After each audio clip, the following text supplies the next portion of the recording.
We are back. Hello. So once again, congratulations, Juan Pablo, for this short, which Thank is you very much. Thank you. always we. I mean, it's an actual. It's, it can happen all the time, so it's never getting old. This short film, and Great. you actually did by yourself everything in this short film. Yes, yes, because I started the film not as a short. I thought that I was doing a kind of very little spot of 20 or 30 seconds. But what happened is that I started to improvise once I did the first idea of the head falling into the dark side. I started to improvise. Okay, what can happen now? How I close the whole idea, and I added another idea that didn't close the idea again, and I added another and another and another until I had 3 minutes of short, and I found something to close everything, and I said, okay, this is a short. I sent it to Annecy again. It was I finished it in March, I think, or in fact February. So it was perfect for sending it to Annecy. Yeah, nice. And until And the then to Animest. and the next actually next year after you got the audience award, you came to Bucharest Yes, yes. as a jury member. You've been in the jury, if I remember well, with Matei. With Matei and with the French Yeah, critic the Francis. Yeah, Francis. Exactly. Yeah. nice addition. And Yeah. Very fun. yeah, it was yeah, very.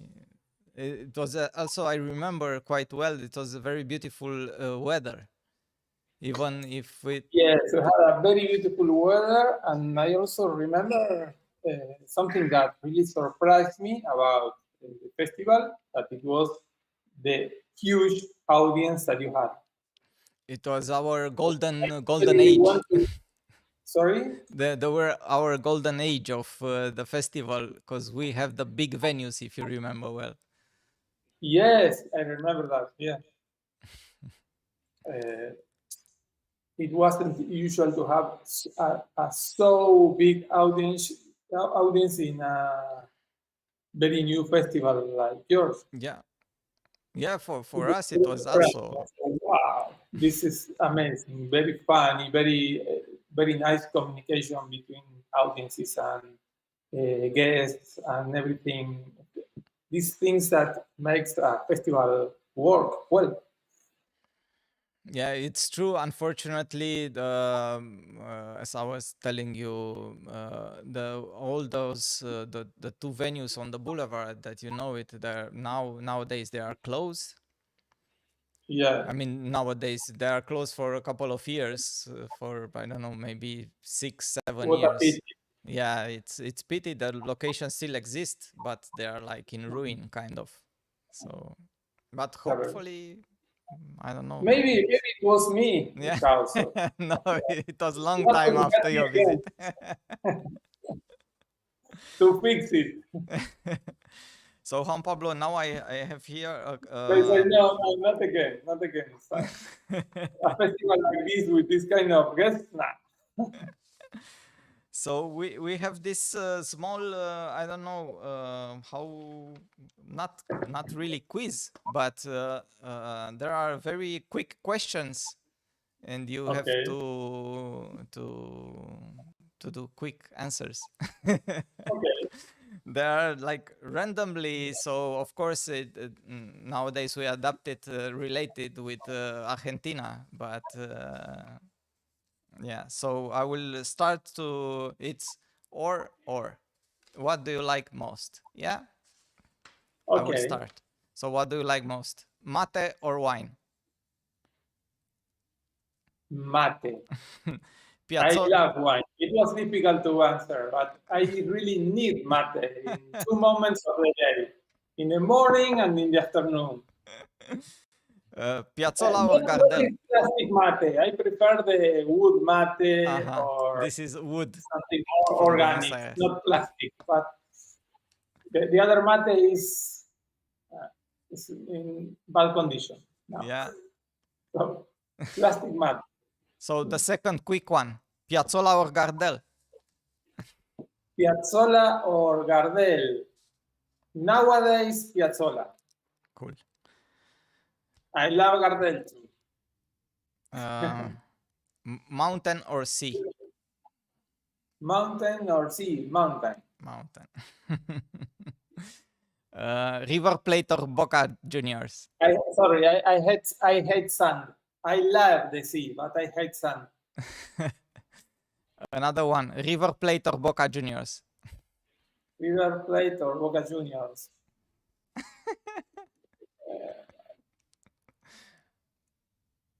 Boca Juniors. Because Diego Maradona plays there. Yeah, we will get there. Once about your neighbors, who do you love most, Chile or Uruguay? Chile or Uruguay? I have to say it's very difficult. It's very difficult. In our culture, sorry, it's not a short answer. In our culture, they teach us to hate Chilean people. It's this kind of crazy racism that all the countries have. Yeah, I remember you said that it's a stripe on the sea, on the ocean. Now we have exactly, yes, I think that this is one of the reasons. But Uruguayan people hate us, usually hate us, and we don't hate them. It's crazy. But I think that it's because there is a popular say here in Argentina that says that Uruguay is like a province of Argentina because it's very near Argentina, and it has the same size of one province. And for Uruguayans, it's very offensive, of course. So they have a reason for hating us. In the case of Chile, I'm going to co-produce a film with Chile. So I have to say Chile. I prefer Chile today. Maybe for the next co-production, I would say Uruguay. Yeah, Montevideo. So another one, Arman or Laika? Arman, definitely. Dragon Frame or Stop Motion Studio? Dragon Frame, of course, of course. Mac or Windows? Mac, but I didn't choose Mac. I just my first computer was a Mac, but I don't have anything against Windows. I don't know. I have one more, which is from the comics, Mafalda or Tantan? Or Tantan. Mafalda. Of course, it's an Argentine. Yeah. I knew it. So that's it. That's it with the quick questions. Mafalda, yes, of course. Kino is one of my idols. He's still one of my great idols. Cool. Yeah, it's I think it's coming back, this comics I don't know, wave. I mean, it also, of course, in France and in Belgium and in Argentina was always. Yes. But in general, nowadays in Europe, even in Romania, which we don't have such a big tradition in comics, but it's coming back, and there are more and more people that start to doing. It's true, yeah. Which is good. It's true. Yeah. I'm quite. Maybe we are lucky and we have a new wave of comics. Yeah. Something bigger, yeah. And let's pass to the most awarded film.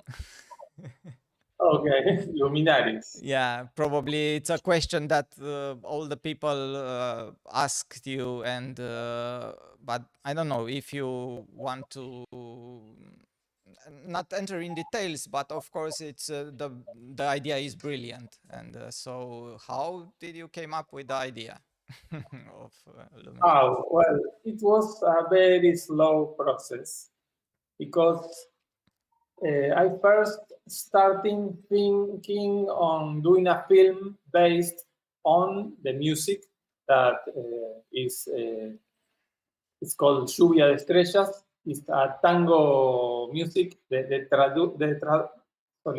Sorry. The translation of Lluvia de Estrellas is Star Rain. And I love this tango music.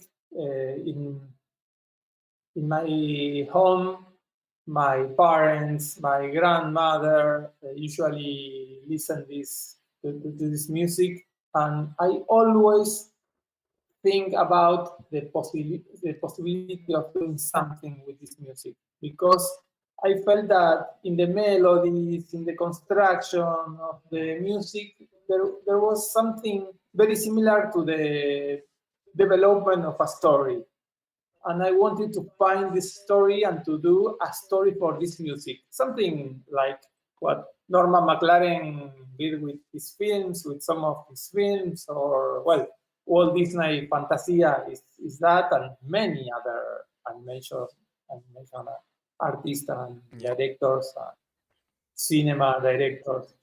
It's a common tradition, and I wanted to do my experience with this music. I had this idea since I was studying in the animation school in the mid 90s. And after doing Lapsus, I thought that it was the moment for doing a film like this. But at first, I had the idea to do something stop motion with plastic and puppets. And during the process, after going to Pontevraud in France to the residency, the name now is NEF Animation, I decided to change to pixelation because I started to do a lot of pixelation staying there.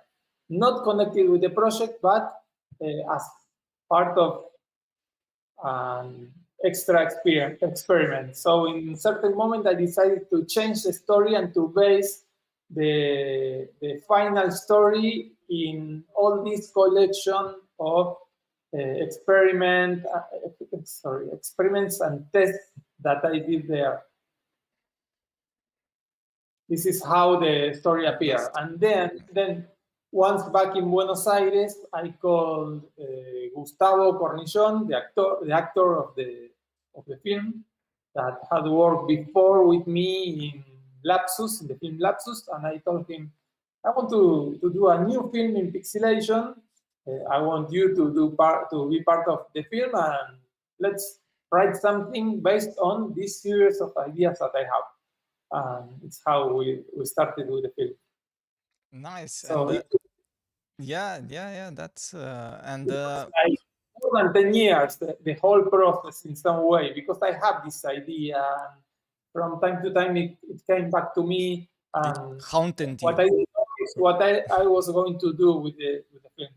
And it was a film constructed with a lot of improvisation. A lot of improvisation. In fact, the feeling when we was doing the film, at least my feeling was that I wasn't doing something particularly interesting. I thought that it was going to be another film in my filmography. Not something special. And suddenly, awards everywhere. And for me, it was like, what? Really? Well, great. And how come the Guinness thing appear? You receive a call from them, or how was the? No, it happens because one of my distributors, because I have distribution inside the studio and outside in certain moment. And the distributor was in this moment Promofest from Spain, and they have the Guinness, the previous Guinness. They had the previous Guinness, and they told me, "Hey, you are very close to our Guinness, and if we project the speed of winning awards that you have now, you are going to pass our film. So as we have your next the next Guinness, we want you to write to the Guinness that you have this film there." And well, in the meanwhile, we wrote to these people. They say, "Okay, but we need the proof of every single award." We never work a lot after winning an award. We never ask for give me a proof. So we have to write back to many people from awards from 5 years ago, 6 years ago, and it means a lot of work that was done by Sol Ruloni, the producer of the film, and it took her about 1 year and a half or 2 years until she had all the information necessary to have the Guinness. And one day we received an email saying, "Okay, you have the Guinness." Nice. For me, it was crazy. It was like the Guinness for me is somebody. It's a dark beer. Yes. Lifting a lot of weight or eating a lot of pizza or building a huge sandwich. I don't know. Cool. But So a we film, a conclusion film. Yeah, we have one question. So what do you like most, the claymation or pixelation? Claymation today. Maybe in 2 months, pixelation. I don't know. I change. Of course. Yeah. So this was the link to our discussion to the music, because you start Luminaris from the music, as you said. Yes. So what kind of music? Yes, I don't remember the list. I remember some of the items, but I choose some. Yeah, I put the link in the description. There is the Spotify list with the Juan Pablo's favorite songs.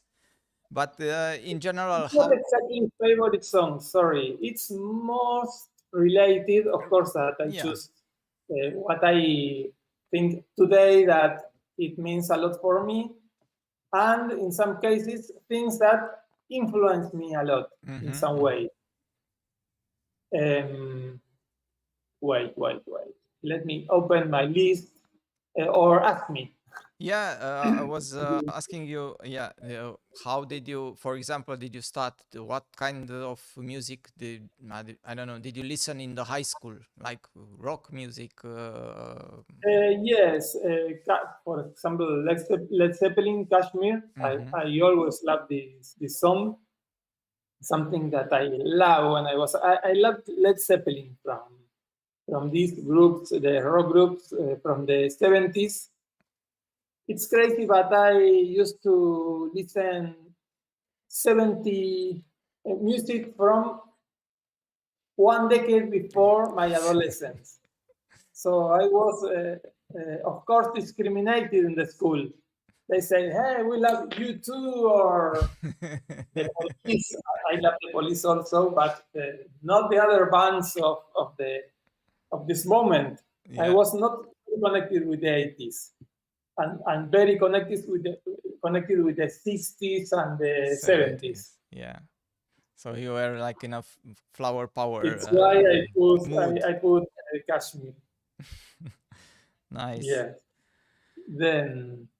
And then about the music, so later on when you start doing films in the university, how did you from the beginning you started to think to have music, original music for your films, or you said, okay, I like, for example, Led Zeppelin. I want to use that Led Zeppelin, or I don't know, Pink Floyd, or whatever band in my No, films. I don't remember using original soundtracks. Original, sorry, using not original soundtracks yeah, in my film. I remember sometimes playing in my synth. I had in this moment a very small synthesizer, and I play something horrible, very horrible, because I'm not a good player. And that is something that I did in my first films, in fact. I did the music of The Challenge to Death. I did the music of Journey to Mars. So, sorry. Yeah. So it was original music. I thought that it was an version. I'm so sorry. So it was original music, actually, that you... Yeah. Yes. Exactly. Cool. And yeah, like you. In fact, Journey to Mars music has a lot of that. A lot of it. It's in fact a mix of some of the things that I put in this playlist. For example, Ennio Morricone mixed with maybe more Pink Floyd in some way,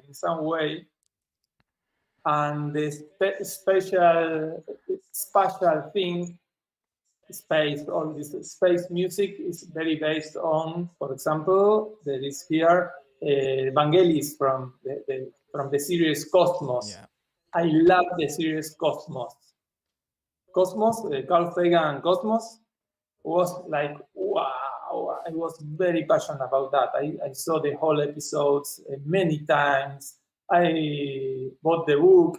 I had the album of the music, and I was like, wow, this music for me was like the connection of all what I learned in this series and with the universe. It was like, I remember I was 12-year old when they play this TV series in Argentina television.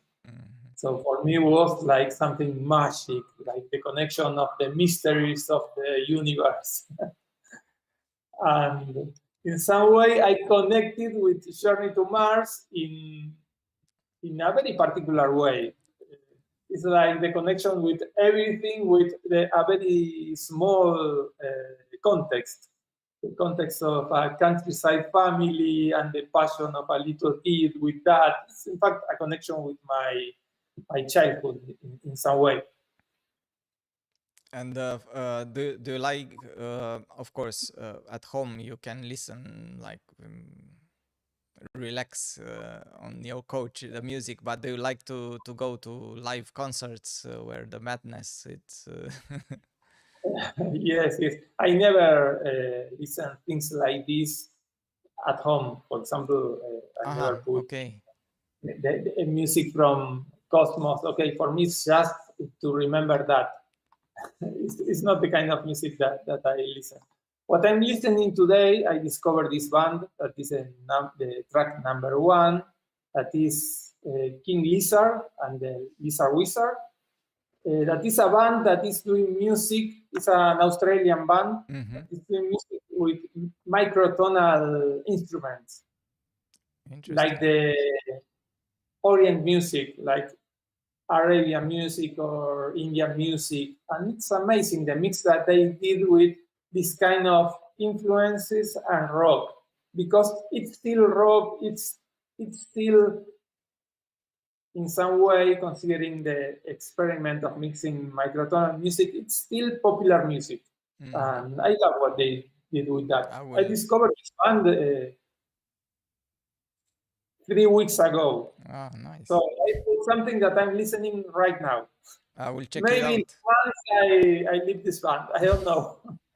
Now I really like what they do. I listening like at least one album a day of this band, and they have many albums. And from Argentina, what band is your favorite? From Argentina, we have a lot of bands. We have great bands here in Argentina.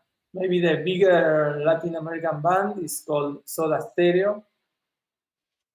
It's crazy because for many years I didn't like them until I discovered the solo music of the leader of the band, the singer and guitarist. That unfortunately he's there now, but the music that he did after the band makes me go back to the band and recognize, okay, it was a great band. Why I didn't like it? And I know why I didn't like it. Maybe it was a snob attitude at this moment. When we are adolescents, we are very snob. Of course. If you like, if you are a bit wired and you like wired things in comparison with the rest of your context, you tend to say, "Ah, this is stupid. This is everybody is listening that, so I will say that I don't like it." Yeah. When I was in high school, for example, there were like two main groups. The people that used to listen metal music and rock music, and on the other side there was the people that used to listen Depeche Mode, and they were like Exactly. fight each other. And of course the rockers said, we hate Depeche Mode, but of course we used to listen. I was in that rocker parts, Yes, but and I now used to listen Depeche I Mode, of course. also exactly. So I also hated the Depeche Mode, and now I think that it's an amazing of band. course. Amazing. The only thing that I still hate is YouTube. You too, huh? No, I still hate it. It's not snobism. I don't like it. And for example, now if I don't know if you can choose, let's say, a band internationally that you will do an animated music video for them, what band it would be? Of course, the Beatles. The beat. The Beatles, yes, the biggest band, the biggest and most popular band. Beatles, the Velvet Underground, the Kings. I love this music. Led Zeppelin. And in the usually when you are going to film festivals and you are animation film festivals and you are not in the jury, or your time that allows you to go to see the films, do you go to see the music video competition also? ANSI has this commission.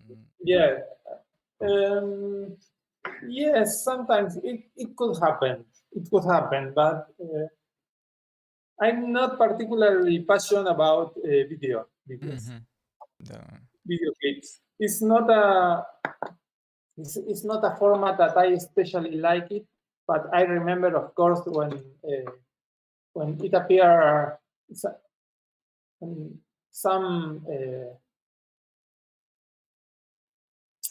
in the mid-90s when Michel Gondry and Spike Jonze appeared doing doing with video clips a kind of personal work. I was really passionate about that. It was like a big change because it's like suddenly video clips allows people to become authors through commitments, something that in the past wasn't very personal in some way. Yeah. For example, I think that the best works from Michel Gondry are his video clips. Michel Gondry did last year an animated music video. I remember that we screened in the last edition. Really? I don't remember the band, but for sure it was directed by Gondry and it's animation. Okay. Right. I will, if I remember, I will send you. Yeah.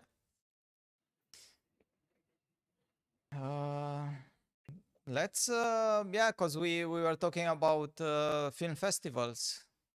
You share with us some pictures from the festivals.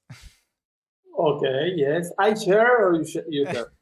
No, Who shows Alex the will, photo? yeah, will Okay, put it on the okay. screen and you will say it with this one, Excellent. for example. Ah, yes, Bill Clinton and me in the palace of Ceausescu. It was in Bucharest, indeed. It was in Bucharest, yes. We were unanimous, yes. Well, Bill Clinton is a great friend, and I was, for many years, I was a fan of his work. Sorry, pause a little bit.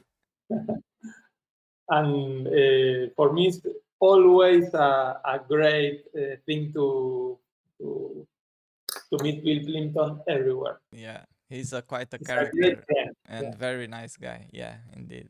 Yeah. This And the one? next, this one is in in Belgium, in Anima. In Brussels. Frank Dion, Emma de Suef, and me in the jury. We spent a great time together because we shared the same house. That it was the embassy of Argentina in Nice. Brussels. It was very funny sharing with them these days. We spent a great time together. With Nick Park in Annecy in 2010. We were in the same jury. He's other of my idols. I wanted to do stop motion because when I started studying stop motion, I had the chance to see the first Wallace and Gromit shorts. It happens in the same moment, so I say, I want to do that. Of course, that in certain moment I changed, but my friend Matei. Yeah, this was also in Animest that time, yeah? In Animest, okay. Yes.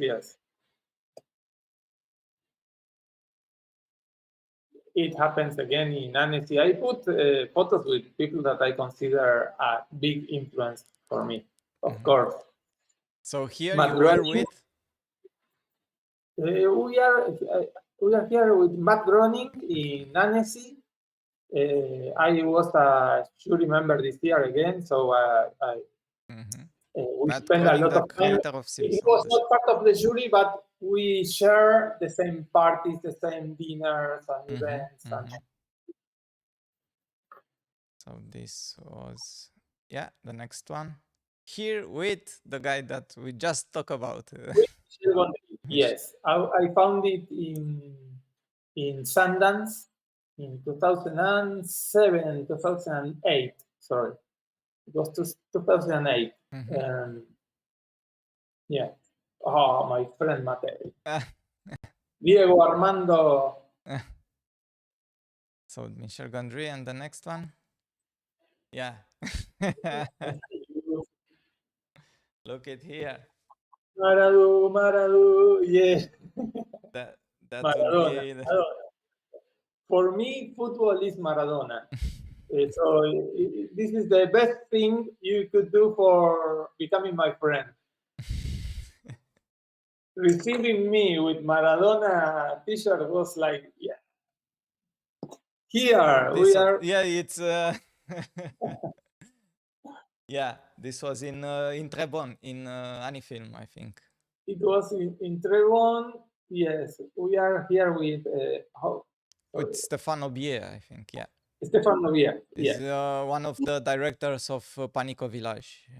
Panico Village, of course. The stop motion. Yes, amazing. And this is a drawing that that Nick Park did of me, Peter the Serf, and Wallace and Gromit. That were not there. Nice. Here with? Here with and where? We were in Tehran here. In Iran. Nice. Yes, in Iran doing. It was not allowed to do things like that, but we did some arrangements to do illegal things there. of course, that it was completely illegal to drink alcohol and to smoke. And we were sorry with Prit Parm and Isabel Herrera, very good friends also. Yeah. And here? Here with an Uruguayan guy, so I have to change my answer for one moment. I prefer Uruguayan people, of course. He's Walter Tournier, the director from Uruguay, that for me it's not only a big friend, but also an example of working hard. He's a person that is very near. He's around 80 year old or maybe more, and he's working a lot with a lot of energy. I really admire this guy because he has a very difficult life, and he turn all these very bad situation that he lived in a lot of energy to make grow his work and his films. So in some way, he's a big example for me. I always think of him as something that I want to be like him when I have his age someday. Yeah, the next. And here? I have a story behind that. Let's hear about it. Okay. It happens in Annecy, but in fact you are spoiling the story. But okay. I was in Annecy in 2002 in my first trip to a festival with my film, The Challenge to Death, and I was a great fan of Jan Svanmeier, of course, because if you work in stop motion and you don't know who is Jan Svanmeier and you don't love Svanmeier, you are crazy or stupid. I was a fan of his films, and I knew that there were an exhibition of Svanmeier in the Castle of Annecy. And I say, wow, great. I have the chance to see his sets, his puppets, his monsters, and everything. All these creepy things that he always do. And I thought that Svanmeier was dead. I was sure that Svanmeier was dead. And once inside the castle, after watching all the elements in the exhibition, that they are like, whoa, like frightening and dark and everything, I turned and I saw Svanmeier in front of me.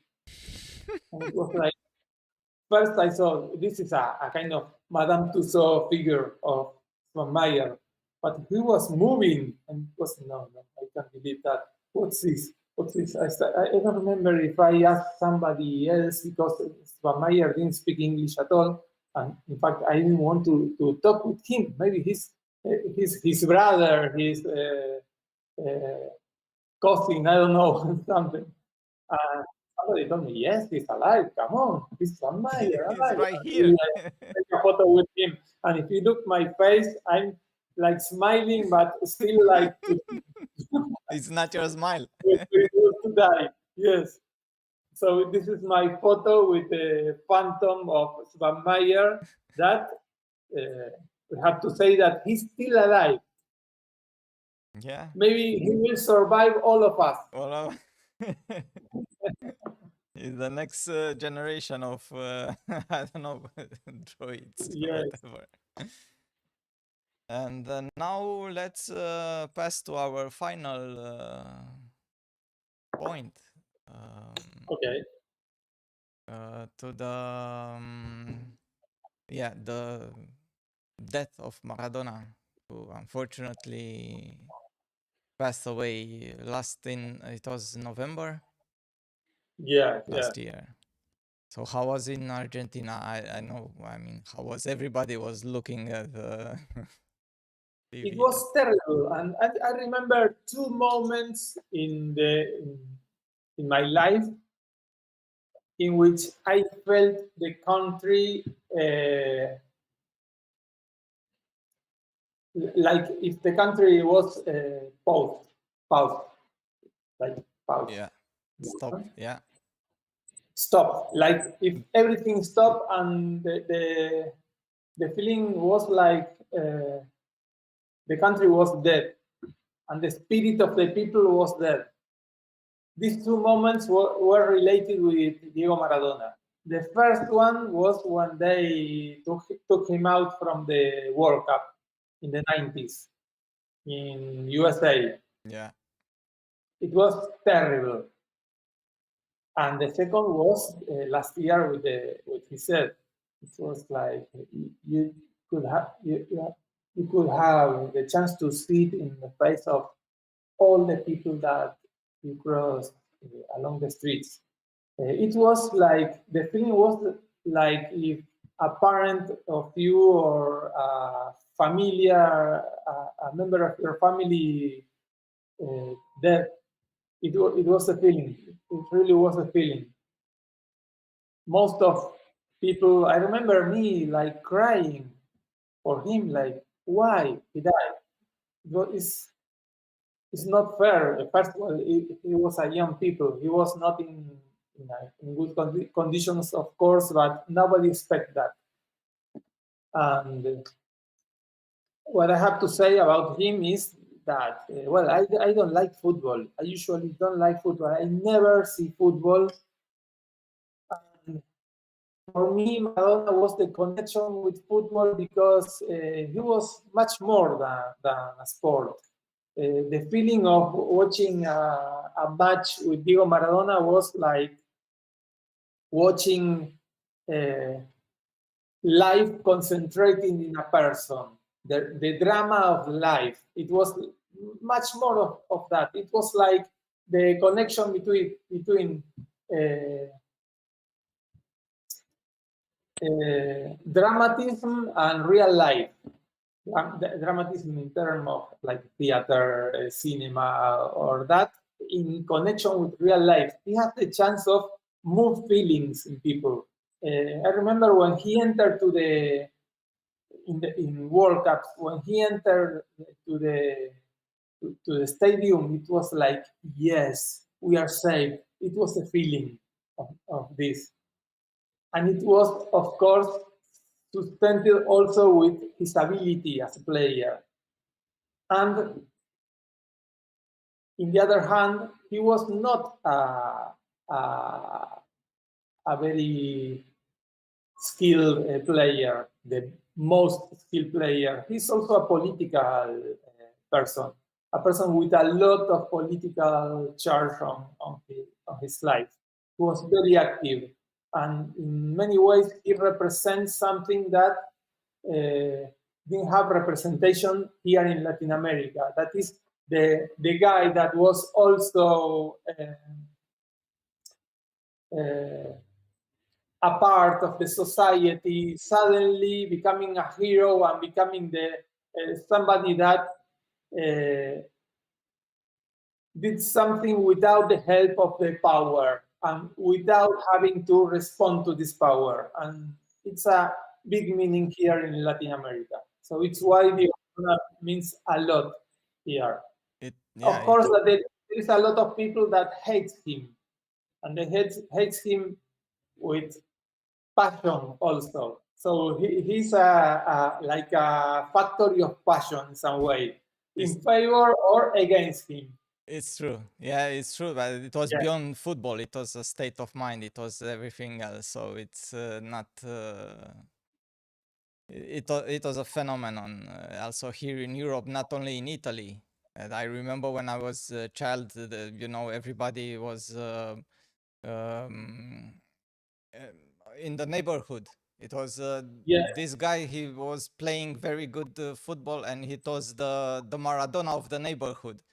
As you, it's like in Romania, our most, I don't know, our best player from all the time, the Hagi, it was named Maradona from the Carpathians, and so on. So Maradona was for us, there, and when you speak about football and you compare it with Maradona.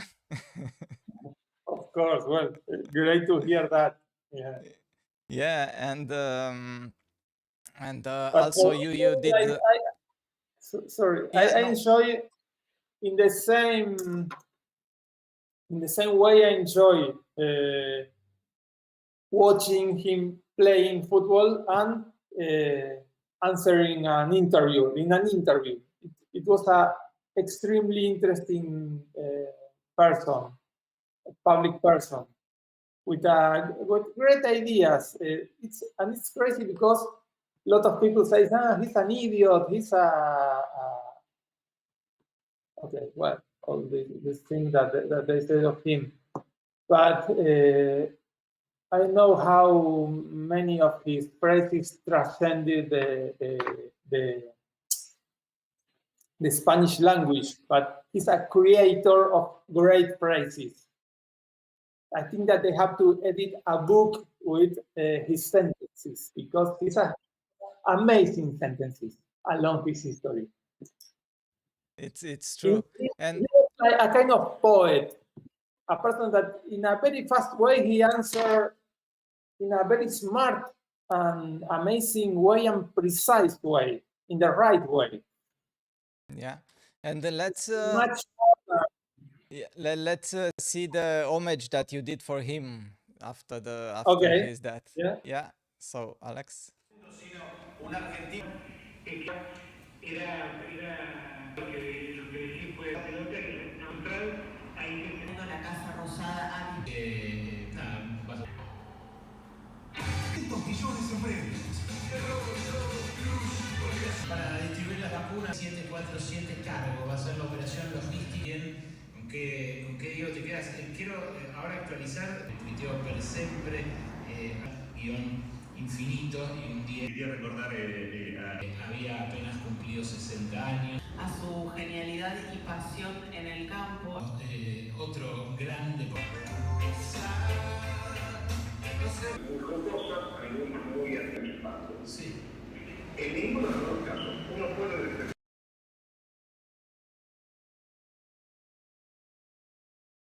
It was my. It's true. Yeah. Yeah. And you should do maybe a film that if you remember the film that it was produced and I think narrated by Kobe Bryant, the basketball player. Yes, Who yes. also died. Dear Yeah. Basketball, that frame by frame animation, which was really beautiful. Yes. Maybe you should do, but not about Maradona, about football, like Dear Football, dear Maradona, actually, Dear Maradona, and the football that Yeah. speaks about. My problem is that I like football with Maradona, no, not without. So of course, that I see the World Cup with Messi, and Messi is an amazing player. I really enjoy watching Messi, but it's not the same. Of course, it's not This the same. feeling of Maradona going inside the stadium with all this passion in his face. It was like an actor appearing in the stage. Yeah, It was like Marlon Brando appearing in the stage. Like, okay, here is the hero. It was like, yes. it really was. Yeah, it's the skin, like it's. If Exactly. just look at the edit on the YouTube with his goals.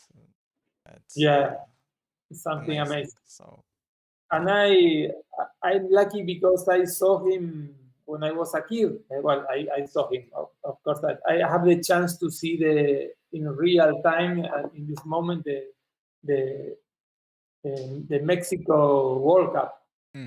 All the process of winning match by match until the final in front of Germany, and it was something amazing. yeah, It's like part of the story of my generation. Juan Pablo, just we are almost at the end, so you have the final word, and yeah, I would like to thank you very, very much for this. And Thank you. to For me, keep it's the a pleasure Romanian to- animation community like until the festival we will happen again in October. I hope that the situation will be better. I mean, it's Yeah, getting well, better and yeah. better, but yeah. So you have the final word for tonight. A final word. Well, I really expect that the world will go back to its previous situation. I know that it will take time, and I'm very happy to see that festivals have the chance to find a way to survive and to be there, to be here, to be present for us, for the people that usually assist to festivals and people that